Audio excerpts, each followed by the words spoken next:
Hi everyone, my name is Levi Cosijn, and in this video I want to talk about the upcoming total solar eclipse in the sign of Cancer. And this will occur on July 2nd, 2019. The eclipse will begin around 6 or between 6 and 7 p.m. Central European time. The new moon will exactly occur on 9:16 p.m. Of course, a solar eclipse happens when the moon moves between the sun and the earth, right? So it's happening during the time of a new moon. And here we can see the sun and the moon join in the zodiac at 10 degrees 37 minutes, close to the north node, or Rahu, referred to in Vedic astrology. So we're going to have a total north node solar eclipse in the sign of Cancer. Okay, so Cancer is highlighted. It's going to be important. I'm not going to go over what it means for all ascendant signs. There's already thousands of videos out there explaining that. If you have a Gemini ascendant, it's going to be in your second house. A Taurus ascendant, it's going to be in your third house. So you can see how that plays out for you. Now, a couple of months ago, I already made a video thoroughly explaining how the nodes are being formed, the mythology, and also thoroughly explaining the Cancer-Capricorn axis. I'm going to edit that part in as part 2. Just be aware, on the left side, you'll see a chart displayed, which is not the current chart, right? This is not the chart that we're using now. This is the chart that we're using. We have, right, this new moon here at 10:37. We have Jupiter at 16:48, and so on. Okay, so just be aware of that. Now, in this part, I'm just going to touch on some aspects. Now, before I go on about this, I want to mention that I'm going to start initiation course, learning how to read a horoscope, together with my colleague Carmina Amza on July 7th. So it's going to be next Sunday. We still have 2 places left. So if you're interested in joining us, please go to my website, levicosijn.com, and you'll find the details there. So it's learning the fundamentals about the signs, the planets, the aspects, and it's going to be interactive, practical. You're going to use your horoscopes and the horoscopes of people you know, and we're going to have some fun with that. Also, I co-authored the book, Astrology Explained, Ancient Principles for the Modern Mind, which you can also find on my website. Okay, so what do we have here? We have our North Node eclipse in Cancer. Again, I thoroughly explained this in second part, but we also have some aspects going on. Neptune is heavily involved. Neptune is still transiting Pisces. Neptune is in a sextile with the South Node and Saturn, and in a trine with the North Node. And then Neptune is also in a square with Jupiter. Sextiles and trines are harmonious aspects. Of course, the most harmonious is the trine. Right, this is a 120-degree aspect. It's geometric configuration, which makes energy flow very naturally, very effortlessly. Then a sextile is half of that, right? Half of 120 is 60, so a sextile is 60 degrees. Is also a harmonious aspect, but it requires a little more effort. Okay, so Neptune is the planet associated with the moon, right? Neptune is the 11th planet. The moon is the 2nd planet, so numerologically they are connected. Neptune wants to create breakthroughs on a level of mind. So it has a contemplative connotation, a spiritual connotation, we say also, right? It's connected to Vishnu. Vishnu is the Lord of manifestation. Vishnu dissolves things, but Vishnu also sustains things. So Neptune transits can be very tricky. They can show you deep spiritual truth. At the same time, they can also be very difficult because when your desire nature is strong, right? When you have certain longings, it can, prevent you from actually realizing those longings, right? Because it wants to push you out of your comfort zone and to re-examine what these longings actually mean in terms of the growth of your consciousness, right? If it's really what you need and so on. That's why it can be difficult. But it can also, when the lesson is learned, can be revealing incredible spiritual truths. Okay, and this is what is happening right now. We have this harmonious aspect between between Neptune and this Cancer Capricorn axis, which is very supportive, right? Cancer is, of course, what lives within our hearts, what is deep within us on the level of heart, right? Rahu is there, creating all sorts of confusion. At the same time, we need to go in there, right? Rahu is where we need to step into fully, not just dipping our toes, but fully embrace it and really dive into it. And Neptune, trining that point as a harmonious aspect, is going to bring us in a very natural way to certain parts, regions of our psyche, consciousness that can help us, to connect us to what we need to feel fulfilled, because Cancer is that sign. Cancer is a sign of the moon. The moon is the mind. The moon is the subjective being, okay? This is reflecting the sun. and the soul. And so what we need to feel fulfilled, what we strive for, it has to be clear. And once it's clear, once that feeling is clear, it acts as a generator, fueling that motor, and to create something, for us to able to create something on the concrete, on the material, which is what is represented by the opposite sign, which is Capricorn. So that's really the gist of it, I would say. So we have this going on. Also, there's a square between Jupiter and Neptune. Jupiter is strong, smacked in the middle of the sign, right? In Yuva state, between 12 and 18 degrees of the sign, is in an adult state. So the karma and transit related to Jupiter is in a full-blown state. Jupiter is still retrograde, right? Retrograde planets are on the opposite side of the sun, right? So we have Jupiter, we have Saturn, and Pluto, they're all retrograde. But Jupiter and Neptune are in a square. Square is a tight aspect. It's a 90-degree aspect, right? So it's strong, it's tight. So these planets are just fighting to find something, right? To manifest something. And a square is a very manifesting aspect. Okay, so Jupiter, of course, as the natural indicator of children, teachers, and wealth, right? These are important connotations to Jupiter. And in a square with Neptune, there can be some confusion, some hidden things connected to that. So, that's also an aspect playing. And then we also have Uranus, the planets connected to the sun, right? Uranus wants to create breakthroughs on the level of identity because it's numerologically related to the sun. And the sun is, of course, the soul, the number one planet. Uranus is in a square with Mercury, and then a few days later, it's going to be in a square with Mars.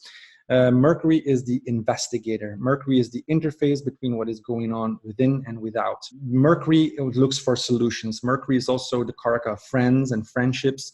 There could be some tension there, right? Again, it's a square aspect. Uranus is sudden changes, erratic changes. Uranus is breakthroughs on the level of identity. So rapid change, rapid growth, shocks, right? That's why it's connected to earthquakes, especially Uranus and Mars are connected to earthquakes. Mars is the third planet. It wants to exert what is within the moon, what is within the mind, and it constantly acts on that. Mars is the general.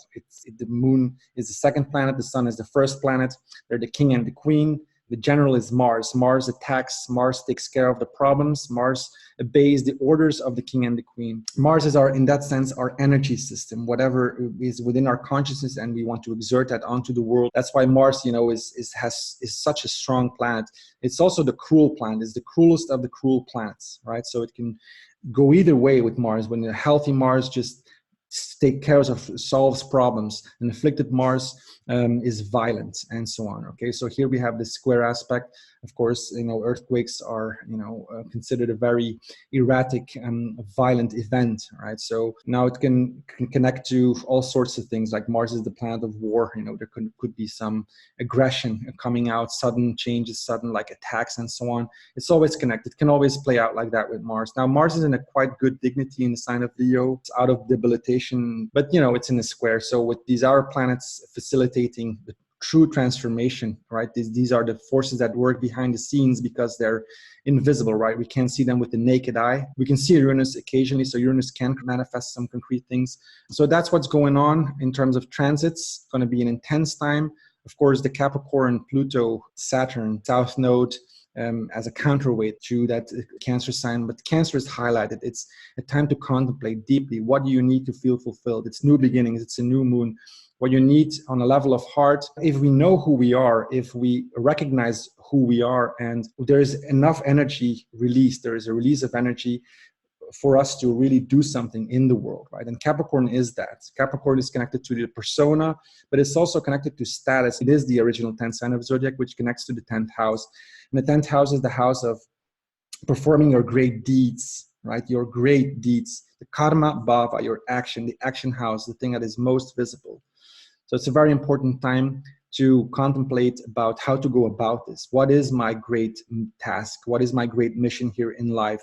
And if you're not connected on the level of heart, then how can you do anything? Now that's it for the transits. Let's go to the second part where I explain what a solar eclipse is and how the nodes are being formed, the mythology, and so on. What happens during a solar eclipse is that the new moon moves between the sun and the earth, blocking the rays of the sun and casting a shadow on parts of the earth, right? Parts of the earth because, of course, the moon's shadow is not big enough to cover the whole entire planet. Because of the movement, right, of the Earth around its axis, moving around the sun, and then the moon going around the Earth, the course of the eclipse changes. It looks like the eclipse is traveling.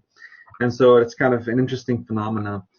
So it's going to be visible in, on certain parts on the globe, right? You can look that up specifically where you can see the eclipse happen. So I'm going to explain a little bit about how eclipses are being formed. This is Rahu and Ketu, right? The north and south node of the moon. And they're formed by the interaction of the moon revolving around the Earth with the ecliptic. The moon, of course, represents the mind, and what the moon is the manas. Through the moon, we experience ourselves subjectively.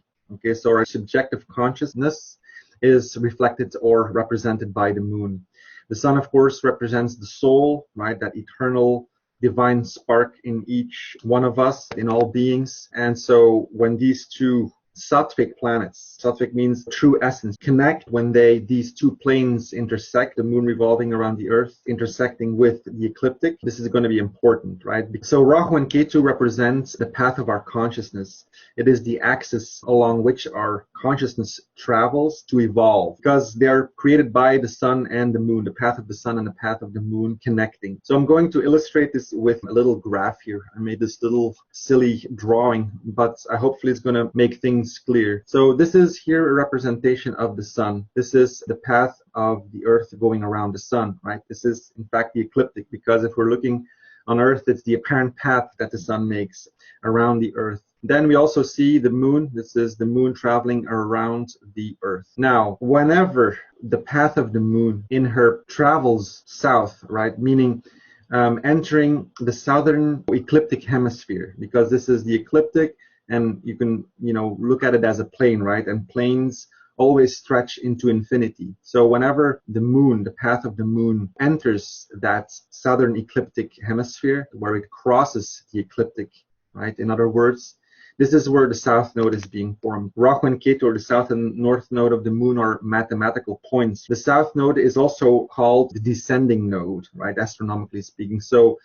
a descension is always connected to letting go of something, right? The death of something. I wrote here 5.9 degrees because if you look at the plane of the sun and then compare that to the plane of the moon, right? The moon is at a 5.9 degree angle to the ecliptic plane. You see, so that's why they can intersect. So whenever the moon travels up north, right? Whenever it crosses the northern ecliptic hemisphere, right? This is where Rahu, or the north node of the moon, is being formed. And so Rahu is also called the ascending node. Okay, ascension is also always connected to the birth of something. And as I mentioned, Rahu and Ketu represent the path our consciousness is traveling along. So Rahu represents the birth of individual consciousness, and Ketu represents the death of individual consciousness and the merging with the collective consciousness. Okay, so Ketu is an indicator of liberation. Moksha is a term which is translated as liberation. And then Rahu, of course, is where we need to evolve, right? Where we need to step into to evolve our consciousness. That's why Rahu, has all these tricky, illusory, difficult connotations. Okay, I'm going to talk also a little bit about that.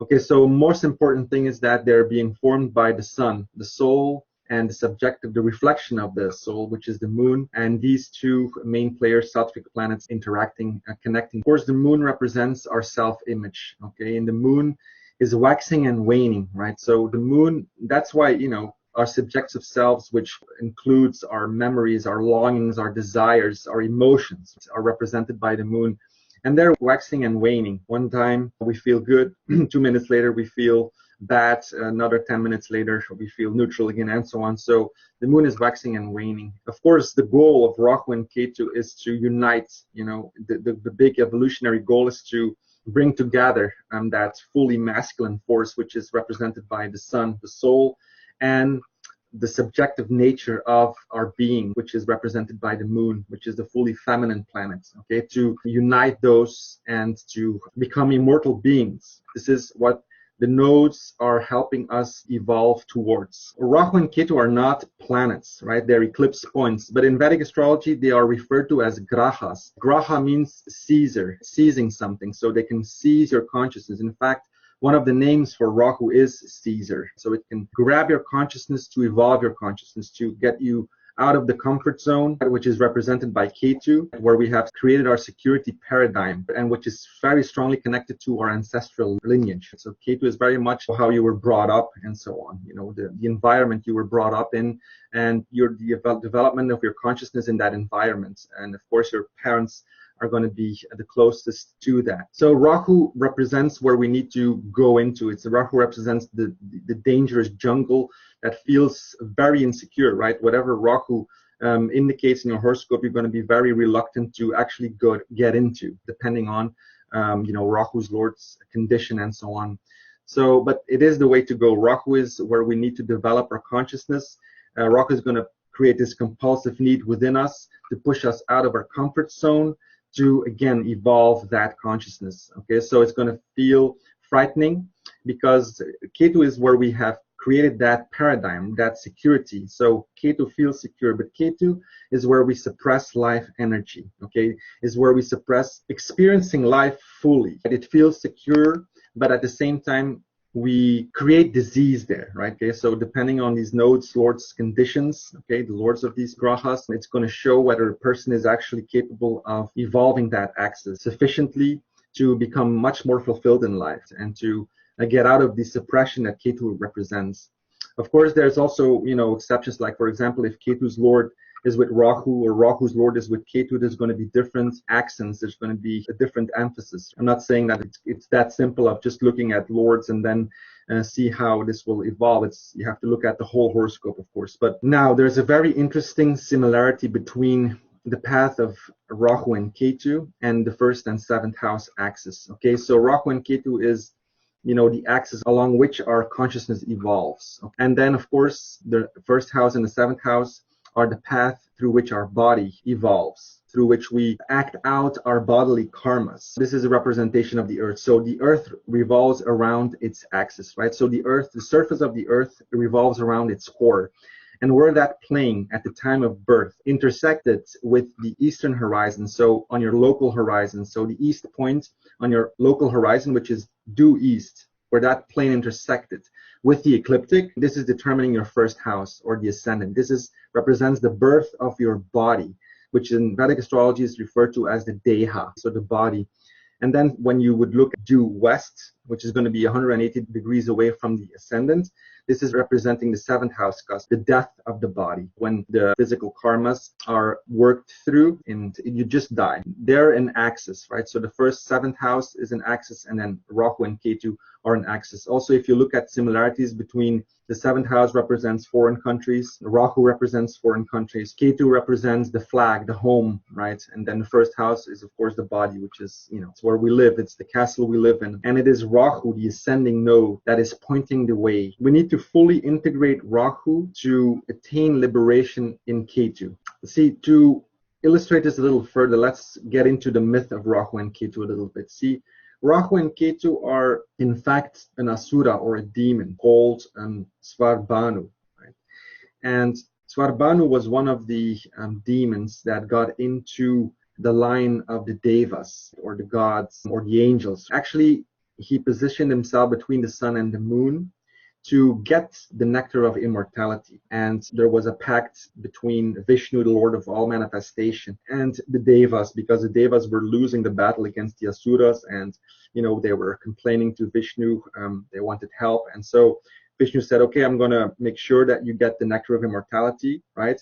And in order to do that, you need to work together with the Asuras to churn the ocean. And Vishnu told the Devas, whatever comes out of the churning of the ocean, right, this milky ocean, whatever comes out, the Asuras can have everything. Just wait until the nectar of immortality comes out, and I make sure you guys get it. Okay, so the Devas and the Asuras came together, right, and they churned the ocean. They tried that first, but then it kind of failed.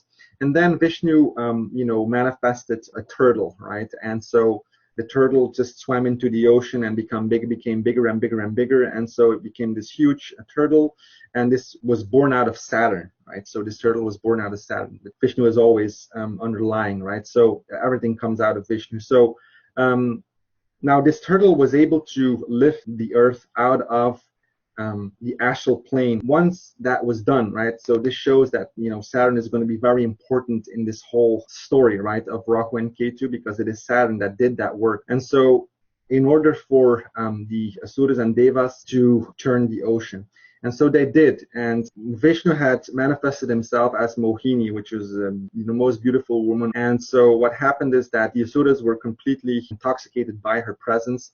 And so, because, Vishnu wanted to distract the Asuras when he was giving the nectar of immortality to the Devas, right? And so, but there was this one clever, skillful Asura, Swarbanu, right, which said, okay, this is not, I'm seeing through this. I'm going to just get into the line of the Devas and get their nectar of immortality. And he did, right? The moment that he, swallowed a little drop of nectar, the sun and the moon notified Vishnu. And Vishnu took his Sudarshana chakra, right, which is a representation for the ecliptic, and cut this demon in two. And the head became Rahu, and the tail became Ketu. What is important is that the Asuras represent our primordial consciousness, right? And the Devas, of course, represent the higher consciousness, our divine consciousness. And, the fact that these guys needed to work together shows that we need the Asuras and Devas together to attain liberation. That's the whole point of this story here, right? So we need that strength, that primordial strength, and that divine consciousness within us to unite and to turn the ocean to get the nectar of immortality, which is liberation. Okay, so Rahu has many names. Dark, for example, Tamas is one of the names of Rahu, because smoky also. So whatever it influences, because we are not experienced there, all right, because we have a strong fear to get into that area, because we hold so much on to Ketu. We create all this fears and illusions and dreams. So there's a lot of fear created, whatever Rahu represents. And Rahu is said to grant wishes, right? So it can give you many things on a concrete worldly level, because it's a very worldly planet, right? Rahu, whatever Rahu represents, you cannot tackle just, by closing your eyes and getting into meditation or something. Rahu is what you need to feel, experience, what you need to taste, what you need to get into fully and live it, right? And through living that, through failing, because Rahu is going to give, this compulsive need within you, compulsive desires.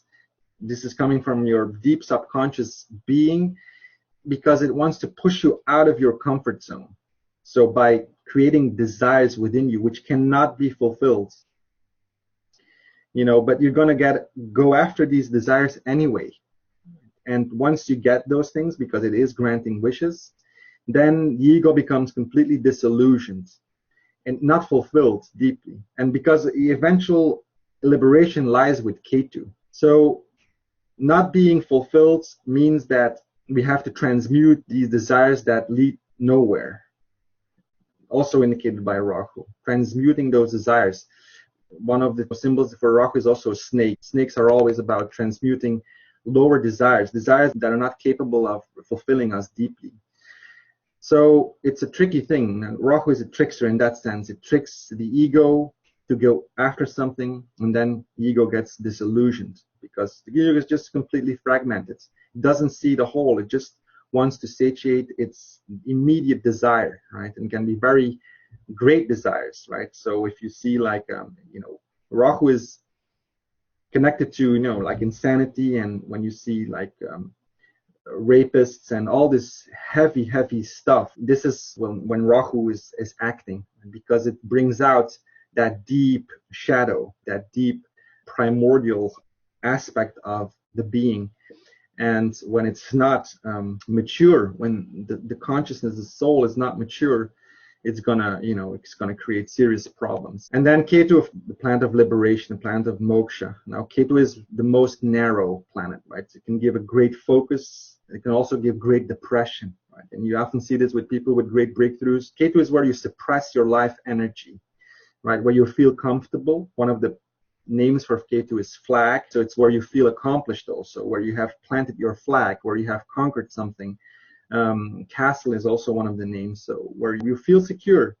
in your behavior, and it can be behavior that is destructive. This is the whole point, right? This is how Ketu can suppress life energy. Ketu, the descending node, it's where we let go of our individual consciousness, where we merge with the collective consciousness. So where we really need to let go, because otherwise it's going to become so narrow, so limiting, so inhibiting, that it can lead to catatonic states and this kind of thing. You see this, right? And if you look at, some of the philosophers, Ketu is like this laser sharp intelligence. So it can do great things. It can bring this incredible focus, one-pointed focus. But when it is projected onto something that is wrong or false, then it would create serious problems. We're always talking about Rahu as the, troublemaker, and it is because, see, one of the names for Rahu is also moon troubler, right? Because it eclipses the moon. See, Rahu is said to have a hunger to eclipse the moon, and Ketu has a hunger for eclipsing the sun.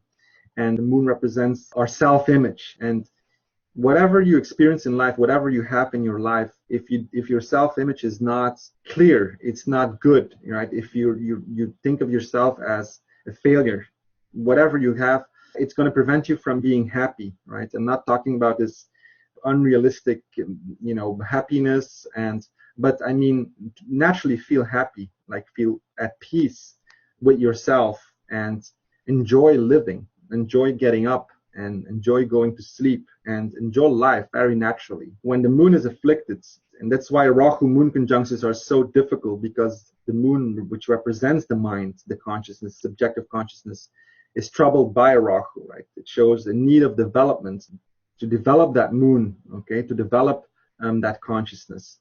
It's very difficult, especially in a woman's horoscope, to feel peace of mind with a Rahu moon conjunction. Especially, it's going to be tough early on in life. But these women are, especially in the second half of their life, they have already worked so much on their Rahu position, because the moon is such a pivotal player, that they can make great progress in their consciousness, and they can become really fulfilled in life. You'll see this happen. So in the beginning, a serious tumultuous things and serious confusions and peculiar behavior also, right? Whenever you see Rahu moon, you're always going to feel, okay, there's something really peculiar about that specific expression. Cancer is the original fourth sign of the zodiac, which rules the heart and emotional peace of mind. This is important, right? Because Rahu is in the sign of Cancer as we speak. And so how do you feel about yourself is going to be determining your happiness. How do you feel about and deal with life circumstances is going to determine your happiness. That's why, Rahu moon, Saturn moon conjunctions are very difficult, right? Saturn moon, the mind becomes really detached. There can be a lot of pain, especially in, childhood and young adult life and so on. But eventually, it's also strong spiritual placement because of that, because the moon becomes really detached and is able to know what it needs, right? Because you see, the moon and our needs are fundamental, right, in how we direct our lives. This is the big lesson of Rahu in Cancer, to become emotionally grounded. Capricorn is the sign of action, right? It's the original 10th sign of the zodiac, and the 10th house is in Vedic astrology called the Karma Bhava, which is the action house, and it's an earth sign, right? So earth is always connected to the material, and so actions that are motivated to create material security. Cancer and Capricorn are two movable signs, and movable signs are all about change, or often radical change. So Cancer looks for a new feeling, right? It wants to ground its feelings. It's always going to act because of how it feels.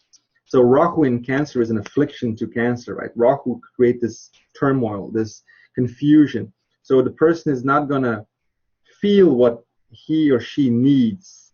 And because there's no clarity there, the actions coming out of that are going to be confusing, and they're going to be disturbing, the material, which is represented by the opposite sign here, which is Capricorn. So their actions in the material world are going to be haphazard, not conscious. It's going to create failure there. So for Cancer, Rahu in Cancer, it's super important to become emotionally connected, right, to attune to their emotions and to what they actually need. The emotional need is going to be fundamental in how we direct our lives, right? Capricorn represents the thighs and the upper parts of the knees, right? So the thigh bone, right, which is the femur, right, which is the largest and densest bone in the body, which shows that Capricorn can endure, can accomplish a lot, because it is the sign of accomplishment, right? Through hard work and perseverance. Capricorn is an earth sign, so as I mentioned, right, connects to material security. It's, you know, creating something on a concrete and a material level. It's connected to status also, and so on. Like your persona and personality is very much Capricorn. It's ruled by Saturn. Saturn is, of course, the planet of our complexes, our mortality. See, there's an intimate connection between Ketu, the sun, and Saturn, right? Because I mentioned Ketu has a special hunger, or a hunger for eclipsing the sun, Rahu for eclipsing the moon, you know, because Ketu represents the truth of the matter, right? The avatar that is connected to Ketu was the one that delivered the Vedas to the Lord of, you know, creation, for him to transmit that into the next cycle of creation. The fish avatar, which is connected to Ketu, Meena, right? That's why Ketu in Pisces is considered a spiritual placement. Saturn is a pivotal player. If we look at the myth, Saturn, the turtle, you know, bringing up the earth out of the ocean into concrete manifestation for the devas and the asuras to turn the ocean, to get the nectar of immortality, which is liberation. So Saturn, of course, represents our complexes. Saturn represents our mortality. When the moon represents a healthy ego, Saturn represents the pains of that ego. Saturn is our body identification, so it makes us mortal. You know, Saturn rules the earth. Without Saturn, we cannot survive. The sun represents the soul. Ketu represents the truth of the matter. Now, to realize the truth of the matter, we need to incarnate. We need to survive. We need to have a physical body. It helps us endure, persevere the whole Rahu saga, right? So they said that Rahu gives the results of Saturn and Ketu gives the results of Mars, the two malefics, right? The two cruel planets, Krura planets in astrology. So we need a good Mars and a good Saturn. It's good Saturn to persevere through these hardships, because when we're talking about the nodes, we're not talking about, you know, one lifetime. We're talking about a whole cycle of evolution. Saturn represents enduring the pains, becoming psychologically clear, secure, free. Saturn rules Capricorn and Aquarius. Capricorn is an earth sign. Aquarius is an air sign, but they both have water connotations, right? Because Aquarius is symbolized by, you know, water, and it is depicted as a man with a jug of water. And then Capricorn is also described as the water goer, right? Because Capricorn in Vedic mythology is connected to the crocodile, or the makara, right? So, which is a large aquatic creature. So both Saturn-ruled signs are evolving emotionally. This is very important. And of course, they precede liberation, which will happen in Pisces, right? Which is, of course, a water sign. Becoming emotionally grounded, secure, in contact to what we really need, and to act on that, and to be conscious of why we act, right? If we're not clear emotionally and also psychologically, of course, then how can we create anything of value, of material value also, something that can make us feel secure? Because if it's not connected to your heart, if it's not connected to expressing who you truly are, which is you know, both connected to Cancer, then it's going to drain you, right? And this is what Ketu represents, is where you're going to suppress life energy. You know, if you're motivated to act because of, you know, mere status and this kind of thing. I'm just giving some, you know, simple examples. Or if you're not in contact with what you truly need, then it cannot, the whole material dimension cannot be truly fulfilling, and perhaps you're going to depend on that, and it's going to make you feel empty, and so on. So this is what, you know, Ketu and this whole combo there in the sign of Capricorn represents. Cancer is where Rahu is. Rahu is where we need to develop, okay? A Cancer wants to create a new feeling, wants to feel inspired, wants to go within to find out what it needs to feel fulfilled, to connect to its heart. Okay, so whenever your actions are clear, when you're clear in your emotions, you're clear in taking action in the world as well, which is Capricorn. Okay, so this axis, of course, in their extremes, they're always going to act very similar, right? These signs, Saturn is manifesting Capricorn. This is applying Gemini's second source of strength. It's strong there in its own sign. The sun is being eclipsed, but this is a time to stand still, not to move. Like during the time of the eclipses, it's good to reflect more. It's important to think about and to contemplate about what actions to take. The responsible thing is to connect to what you need to feel, nurtured on an emotional level, to become clear, psychologically, emotionally grounded, and from there redirect your actions and move forward with life. Of course, it's going to depend on your personal horoscope, what is actually going to happen, right? So for some people, not much happens. For other people, it's life changing, because the nodes are always going against the norm, right? The nodes are always retrograde.